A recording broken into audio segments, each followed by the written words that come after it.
Bonjour, c'est Rémi pour Parlons Argent. Alors, on se retrouve aujourd'hui pour une nouvelle série de vidéos que je voulais faire depuis assez longtemps. On a déjà parlé dans Parlons Argent des entreprises qui versent du dividende. On avait déjà parlé des entreprises dont la stratégie c'est de verser également du dividende. Ça fait partie de la stratégie, la rémunération de l'actionnariat. Mais je voulais rentrer un peu plus dans les détails. On avait parlé également de cette fameuse liste de dividendes aristocrates. Et aujourd'hui, je voulais parler d'une autre liste. Ils en font partie également de la liste des dividendes aristocrates, mais la nouvelle liste dont je voulais vous parler, qui est vraiment très intéressante, et là on va rentrer dans les détails, on va parler des entreprises, et on va essayer de comprendre pourquoi c'est intéressant d'investir dans ces entreprises-là. Donc la liste qui m'intéresse, en fait, c'est la liste des Dividend Kings. Dividend Kings, si tu veux, c'est un petit peu la crème de la crème des entreprises qui versent du dividende. C'est un peu vraiment le summum de ce qu'on peut faire. Parce que en fait, cette liste comporte deux critères très importants. La première, c'est évidemment de faire partie du S&P 500, donc c'est l'indice phare aux États-Unis, donc les 500 plus grosses entreprises américaines, et d'avoir fait progresser son dividende dans les 50 dernières années. Dans les 50 dernières années, tu as bien entendu. Imagine, depuis 50 ans, l'entreprise a dû faire progresser son dividende. C'est juste monstrueux.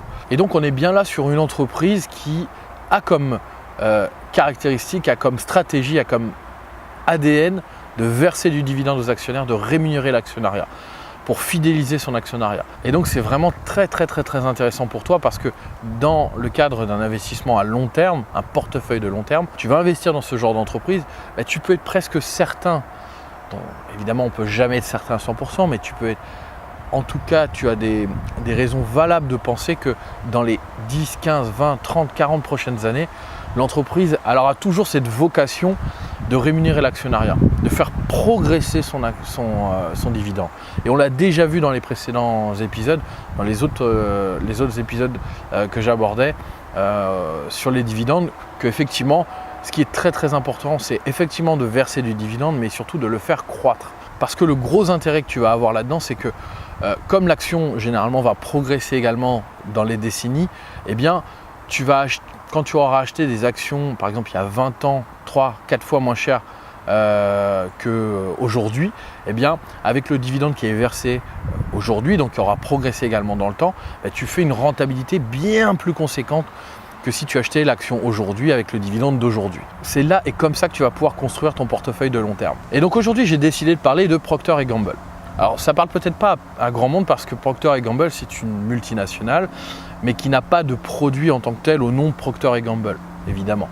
C'est une entité qui sert de réceptacle à toutes sortes de marques, énormément de marques que tu connais forcément, et je peux même te dire, avant de te donner le nom de ces marques-là, que tu as au moins utilisé un de ces produits dans les 3-4 derniers jours. C'est sûr et certain. C'est une multinationale qui est spécialisée dans la commercialisation de produits de consommation, dans l'hygiène et la beauté. Donc voilà, c'est un marché énorme, surtout que c'est une entreprise qui est implantée quasiment partout dans le monde. L'entreprise a été créée au 19e siècle, alors c'est vraiment une entreprise assez ancienne, en 1837 précisément, par William Procter qui vendait des bougies et James Gamble qui vendait donc des savons. Donc ils étaient déjà dans l'univers de l'hygiène. Et les bougies peut-être un peu moins, mais en tout cas le monde de l'hygiène c'était déjà le cas. Voilà. L'entreprise avait 65 milliards de dollars de chiffre d'affaires en 2017 et il y a plus de 100 000 employés au sein de l'entreprise. Donc c'est une entreprise considérable. Donc comme je le disais, produits de consommation, hygiène et beauté, donc un marché assez important. Et donc les marques qui sont commercialisées par Procter & Gamble, on a Oral-B, on a Febreze, on a Ariel, on a Clear Blue, on a Gillette, on a Head & Shoulders, on a Monsieur Propre. Donc ça, c'est des marques françaises, enfin des marques qui sont commercialisées en France. Certaines sont américaines, mais sont commercialisées en France. Je ne t'ai pas donné toutes les marques qui sont inconnues au bataillon en France ou en Europe. Les marques qui sont essentiellement commercialisées aux États-Unis et dans les pays émergents. Mais déjà, ça te donne une idée du spectre de marques que peut avoir Procter & Gamble. Et j'avais vu un chiffre, mais que j'ai pas réussi à confirmer, un chiffre qui était sur Wikipédia, que j'ai pas réussi à confirmer, mais visiblement Procter & Gamble a une vingtaine de marques qui génèrent plus de 1 milliard de dollars de chiffre d'affaires par an. ce qui est considérable. Alors concernant l'investissement dans Procter & Gamble, je te répète que donc, Procter & Gamble fait partie de cette liste de Dividend Kings. Alors pour faire partie de cette liste, il y a 2 critères très importants. Il faut faire partie donc, de l'indice phare aux États-Unis, donc qui est le S&P 500. C'est les 500 plus grandes capitalisations boursières américaines, et avoir fait progresser son dividende pendant les 50 dernières années. D'accord ? Et tiens-toi bien, Procter & Gamble a fait progresser ce dividende pendant les 61 dernières années. 61 dernières années. L'action est à peu près à 80 $ en ce moment. On a un dividende en 2017 qui est à 2,74 $ et donc un rendement à 3,49% de ce que j'avais noté. 45% du chiffre d'affaires est fait hors USA, donc il y a quand même une prépondérance du chiffre d'affaires aux US, et 35% du CA est fait dans les marchés émergents. Donc ça montre bien que même si effectivement Procter & Gamble est installé aux États-Unis et vend énormément aux États-Unis, vend également en Europe, mais Procter & Gamble est également sur les marchés émergents, et ça c'est très très important pour l'avenir également. Voilà, maintenant j'aimerais bien qu'on rentre un peu plus dans les détails sur Procter & Gamble, qu'on essaie de comprendre si cette entreprise-là, c'est une bonne entreprise à action à dividende. Est-ce que c'est une entreprise que tu pourrais mettre dans ton portefeuille à long terme? Est-ce que c'est une entreprise qui vaut vraiment le coup de l'avoir et de la détenir pendant 10, 15, 20, 30 ans? Très très important. Alors, on reprend un petit peu la première, je dirais, caractéristique de cette entreprise-là d'un point de vue investissement, c'est que évidemment son dividende a progressé pendant les 50 dernières années minimum, puisqu'elle fait partie donc, de cette liste des Dividend Kings.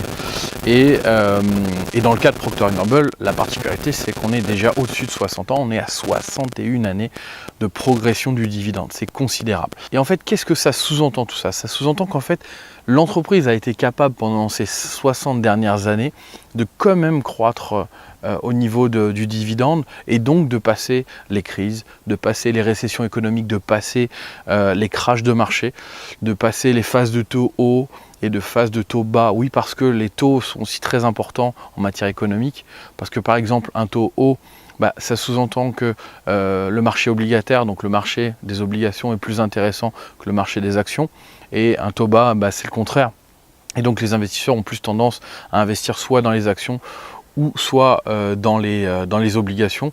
Et forcément, voilà, ça a un impact sur le cours de bourse de l'entreprise et sur la performance de l'entreprise. Et pourtant, voilà, l'entreprise Procter & Gamble a continué à faire croître son dividende. Et donc, peu importe ce qui se passe au niveau économique, ça fait partie de l'ADN de la société, de faire croître le dividende, de rémunérer l'actionnaire. Voilà.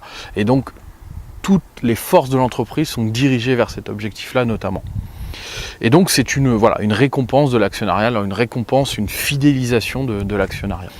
Juste dernière chose que j'avais notée, c'est que si tu avais investi il y a 30 ans dans Procter & Gamble, tu avais acheté des actions il y a une trentaine d'années, tu aurais déjà fait x 17 par rapport à ce capital. Tu aurais multiplié ton capital par 17. C'est considérable. Alors je voudrais quand même nuancer mes propos, c'est quand même intéressant de comprendre dans quelle situation se trouve l'entreprise aujourd'hui. Il faut savoir que l'action stagne depuis 3-4 ans, grosso modo. Donc voilà, si tu avais investi je dirais il y a 3-4 ans, ton portefeuille serait à peu près équivalent. Donc c'est pas forcément une bonne performance par rapport, je dirais, au marché en tant que tel. L'entreprise a été un peu chahutée sur ces marchés parce que c'est vrai qu'il y a une concurrence énorme au niveau des prix. Et d'ailleurs l'entreprise prend des mesures puisque effectivement elle va se reconcentrer sur les marques premium. Elle détenait, il faut savoir que Procter & Gamble c'était quasiment 170 marques détenues en portefeuille, ce qui est énorme. Et on est aujourd'hui à peu près 60-65 marques. Donc la société veut se concentrer sur les marques premium qu'elle détient, et notamment les marques que j'ai pu citer au tout départ, qui sont des marques qui ont une valeur ajoutée.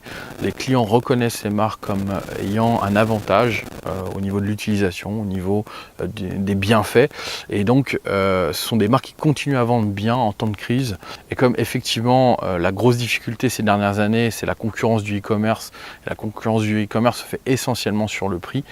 Et donc Procter & Gamble se recentre vraiment sur les marques premium où elle peut justement développer les marques sortir des nouveaux produits et surtout s'assurer qu'à l'avenir, ce sont des produits qui vont continuer à se vendre, même en temps de crise. Alors depuis le début de l'année, c'est vrai que l'action, voilà, elle a pas mal baissé, même si depuis quelques semaines, elle reprogresse, elle continue à reprendre, mais on n'est pas revenu, je dirais, au prix de l'action qui pouvait être en fin d'année dernière.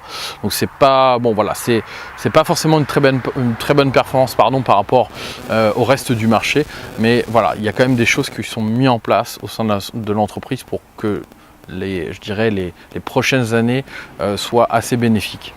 Et puis ne pas oublier que, encore une fois, que le versement du dividende pour Procter & Gamble, c'est quelque chose de très très important, qui a été ressouligné d'ailleurs dans le rapport annuel en 2017, où on dit bien, 61 années de progression du dividende, et surtout l'entreprise verse du dividende depuis 127 ans. Donc elle a progressé le dividende pendant les 60 dernières années, mais elle en verse déjà depuis 127 ans. Bon, nous, ce qui nous intéresse, c'est la croissance du dividende, plus que parce que voilà, des entreprises qui versent du dividende, il y en a, mais elles ne font pas toutes croître le dividende. Et c'est évidemment ça qui nous intéresse, c'est les entreprises qui font croître le dividende, parce que c'est ça qui va pérenniser l'investissement dans ton portefeuille à long terme. J'espère que tu aimes bien ce nouveau format, donc Dividend Story, qui moi me plaît beaucoup, qui me permet justement de rentrer un peu plus dans les détails sur les entreprises et de te faire découvrir d'ailleurs des entreprises que tu ne connais pas forcément, parce que voilà, Procter & Gamble, on ne connaît pas forcément en tant qu'investisseur particulier. Et donc je vais continuer avec Dividend Story à parler d'autres entreprises qui font partie de cette liste de Dividend Kings. Voilà, et d'ailleurs je te mets un lien en description, le lien qui te permettra de voir la liste des Dividend Kings, donc toutes les entreprises qui en font partie. On se retrouve très bientôt de toute façon dans Parlons Argent. Ciao!